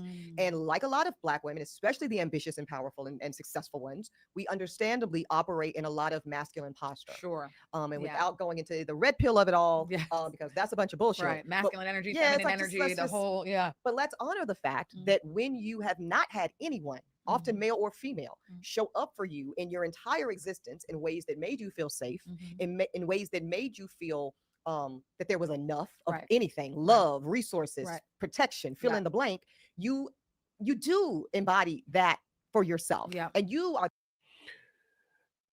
Yeah, I think the brat is his father is white or whoever.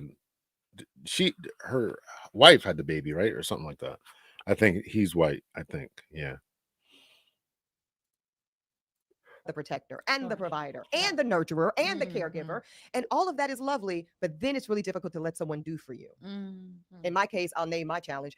I have a hard time. I'm getting so much better, but I have historically, Danielle, had a hard time allowing folks to do for me without wondering what is the catch. When is the itemized bill going to come in? That's the trauma right there. There it is right there. One of the forms of trauma. Everybody wants something from her. There's a catch.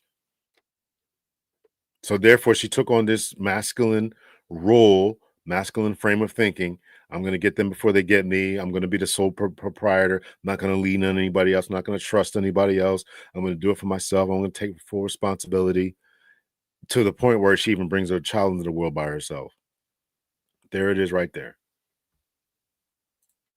There it is right there. Everybody who's, and listen, I've gotten a lot of slack. I got an attack for this, but guys got to do better when we're having these relationships as well. Because you're dogging these women out, and they end up like this. We got to do better with that.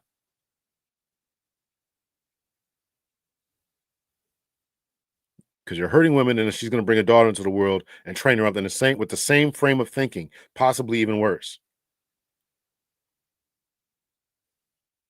We got to watch that as well.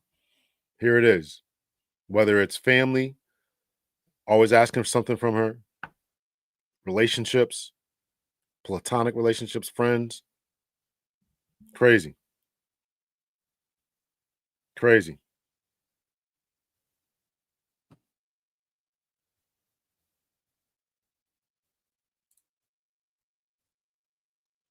Other shoe gonna When's it going to drop? When do I owe you? When are you going to weaponize it against me? Right.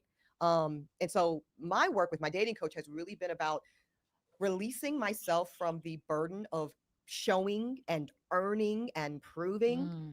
I'm not a gold digger because I have my JD and I make this much money and I have this all of that. Not even realizing it, but just wanting to show competence, wanting to prove my worth, wanting to show you I can match you, and not in a competitive way, in a way that I don't want you to pity me. Sure. I don't want you to think that this is homeless to Harvard. I don't want you to think that this is, let me take the little Black girl from West Charlotte, subsidized housing, and show her the good life. I need you to know that I've worked hard to get to the good life.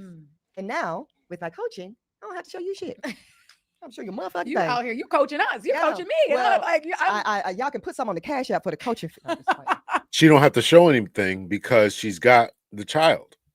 That's the biggest part of it. She got the education. She got the career. She got the child. And now she's the man. She don't have to show anything. It's very telling. This is very, very telling. Just kidding. I'm just kidding. This is my I offering to the world. no, I'm having so much fun. Yeah. I want to touch a little bit on, what, again, culturally, what we carry as a community in the title single mom or baby mama, right? I think, there's a lot of weight there. There's a lot of baggage and trauma there. And even I think there is certainly the truth in what you're saying, and that there are women who are like, this wasn't my choice. Yeah. I this was my original intention. And I would have preferred. Intention was to be, I would have preferred to be Yes. partnered. Yes. And do you think some of that comes because of that baggage? Do you think there's maybe a little bit of that because of how we as a Black community think about baby mamas? So let's run it back. For sure that, but let's also talk about how we got some of that shame. Can we talk about and this isn't even back enough, let's just start with the Reagan era. Okay. Let's just start with the welfare queen of it all. Let's just start with the literal public humiliation cast upon Black women of an entire generation. Yes. Again, of course, this happened, much earlier in our lived experience on this country, but we're 80s babies. Yes. So let's just start with our lens, right.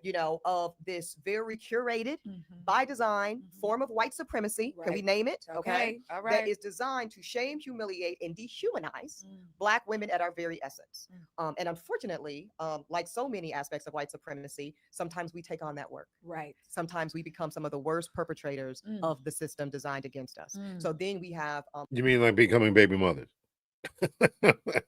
I mean, if you know this is what's going on, I mean, try to do better and be better and try to change some things.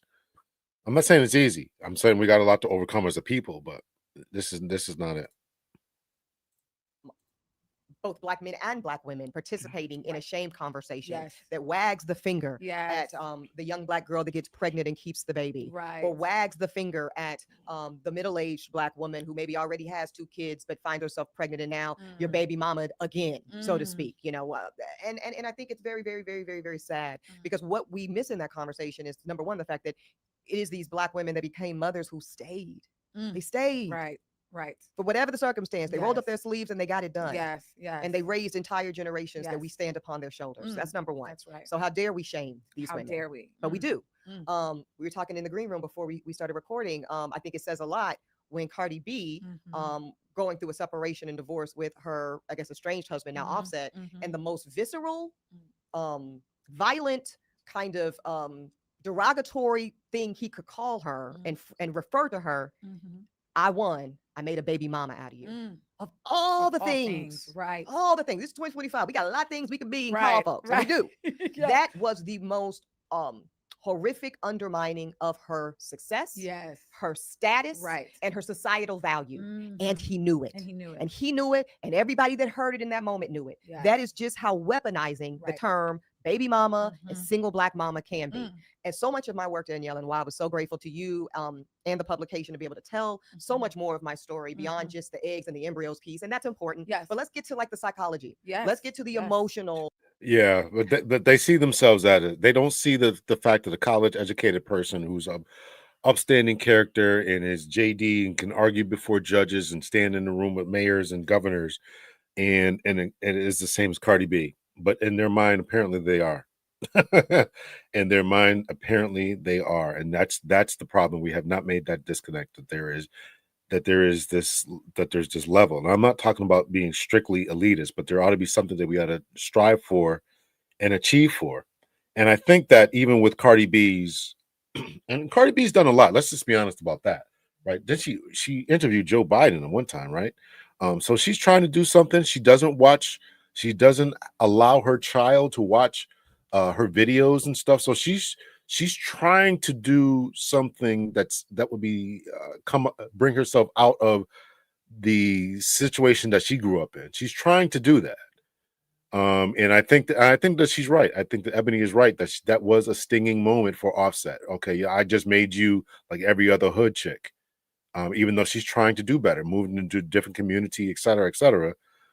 So I think I can see your point that would be a stinging insult because I see you trying to do better, and as a man, I'm going to drag you down with that, which was foul of Offset. If he said that, I didn't hear him say that, but if he said that and he meant that was foul for him to do that, and that's what I'm saying. You got to do better because what's that going to do to Cardi B in the future, make her more standoffish, tell her child or children to watch out for men like this, etc. Right? So there is a part to play in a mindset that men have to do to be better than that. It's true that they are. It's true. I'm not saying that they're not hood people. I'm not saying that they're not. But just because you're hood, some people try to get out of the hood. I grew up in the hood. A lot of us here probably grew up in the hood. We want to do better. We want to be better. You know, it's not the being in the hood or of the hood, but it's, you got to do what it takes to get better and be better. And sometimes that's, going to college. Sometimes that's playing basketball. Sometimes that's rapping. And if you can do that and get yourself out of those situations, I don't have any smoke for that. I don't have any smoke for that. Thank you so much, Rhonda. I appreciate that. Thank you so much for the smoothie. Definitely on you. Thank you. Yeah, the brat had the baby. Okay, the brat had the baby. Well, the brat. All right. Well, she's kind of masked. I was going to say she's a beautiful woman. She could have definitely got some money to shoot up the club, but whatever. Thank you, Rhonda. We'll finish this out. Impact of standing up in, shall we say, Trump's America, God's America, but under the dictatorship of this thing, and say, I'm gonna raise my hand and I'm gonna be a Black single mother and I'm gonna stand in it. I'm not gonna let you shame me. I'm not gonna let you try to dehumanize me. I'm not gonna try to let you make me abba. No, because I don't represent a poverty story. I don't represent a story of regret or what's the word or the framing, like worse circumstances. She better October. I mean, that's where her lane is now. She can't say, she better go get that bus driver. She better go get that guy. That's who she better go after now. That's her lane. That's her lane, because a guy with means and money in her age group, what is she, 42, 43, something like that? That's her lane now, right? So she's looking at her age and probably 10 years up, 52, 53 or so. That's her lane now. So she get a nice bus driver or maybe a manager at Walmart or a police chief or something like that. I mean, nice middle class person. She can. I don't think it's out the realm of possibility. But they should have kids.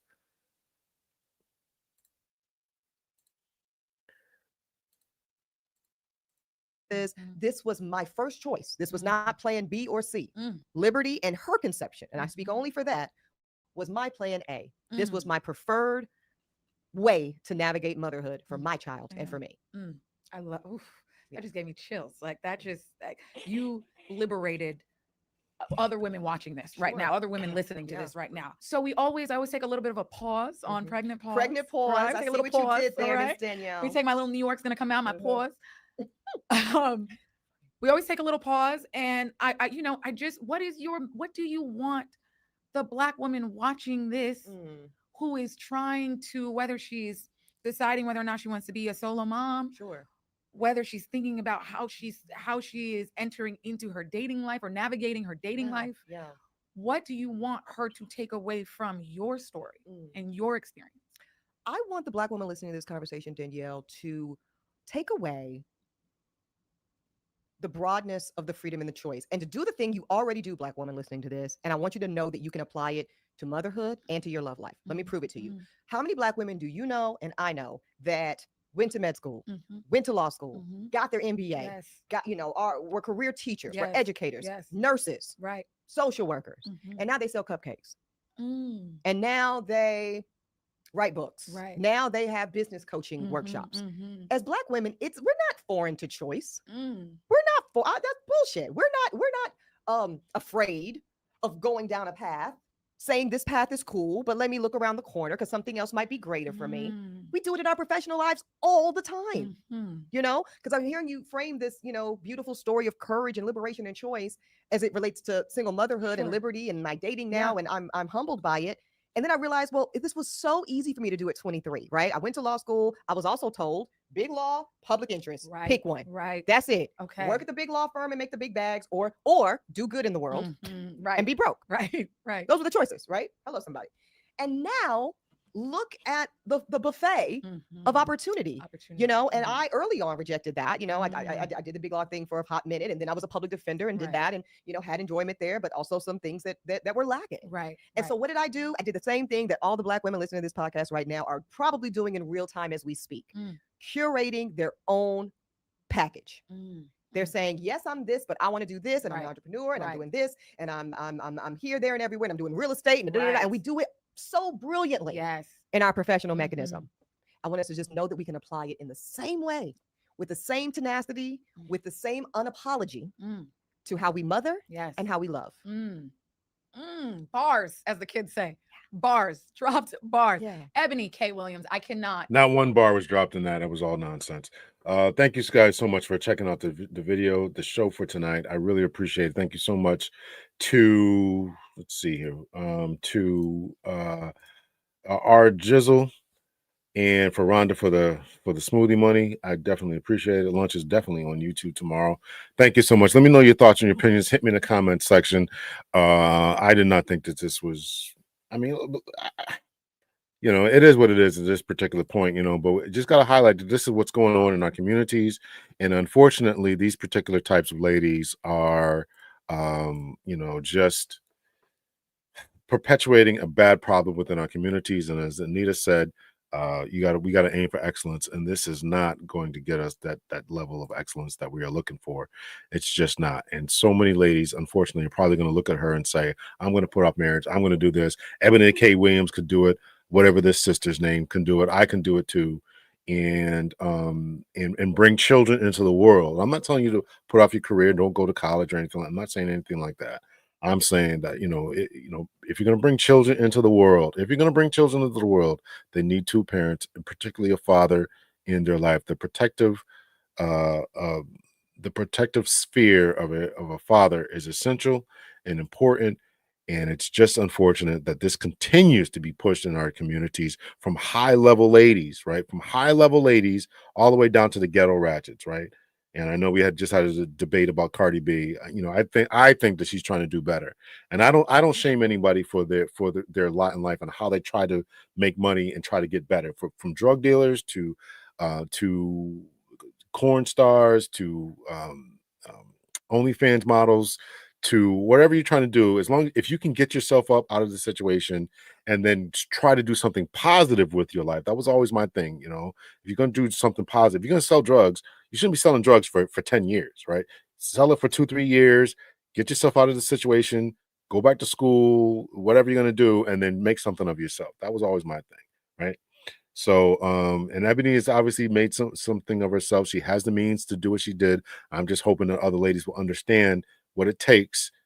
She did give some game as far as you got to be willing to sit in these in these doctor's offices and be lonely, and nobody's rubbing your stomach. Nobody's going to come home and rub your bath water. Nobody's going to help you do this, and nobody's going to help you do that. You know, putting a car seat in your car and all this other stuff, right? She probably did get some help with that, but there's a cost to this, and you got to be considerate of the mental cost. Here's what I really want ladies to understand. You got to be considerate of the mental, emotional cost that you're putting onto your child. The mental and emotional cost that you're putting on your child about not having a father. And she's able to fly from one coast to another coast to do her business. But what emotional cost is that going to have for the child later on in life when she wakes up, comes to herself at 10, 11, 12, 13 years old and says, where's my daddy at? And how come you did this? And I miss having a daddy. And because she runs in these circles, right? She runs in these circles with these big wigs. And their children are going to be looking at her, and she's going to be standing at these dinner parties and Christmas parties, and his father's going to be there, and she's not going to have one, right? But then she's going to want somebody to go with her on Carnival cruises and all kind of other kind of crazy stuff. So she's all over the place here. So I don't know. I don't know. She's all over the place. Let's see. October.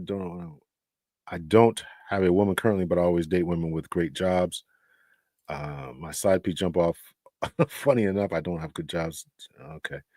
Hit that like button on the way out. If you're watching this in the future, hit the like button, please. Appreciate y'all. If you, my woman, you got something good going on, we can just be friends. Okay. All right. Hey. I am. I've been on for 2 hours. I made 2 videos for my other channel. If you're not watching my other channel here, let's see here. Dr. L's breakdown. Go over there. Dr. L's breakdown. I made 2 videos for that. I'm going to post them tomorrow. So I'm kind of tired. And Justice and Faith podcast. I will see you guys. Thank you guys so much for checking out the show. Make sure you hit the like button. And let me know if you watch this in the future. Please let your comments be known as to whether this is good, bad, indifferent. Hey, she's just living life. She's doing her. You go, girl. Whatever. What does that do for the community? What does that do for the community? I'll hit you guys later. Take care. Much love and peace.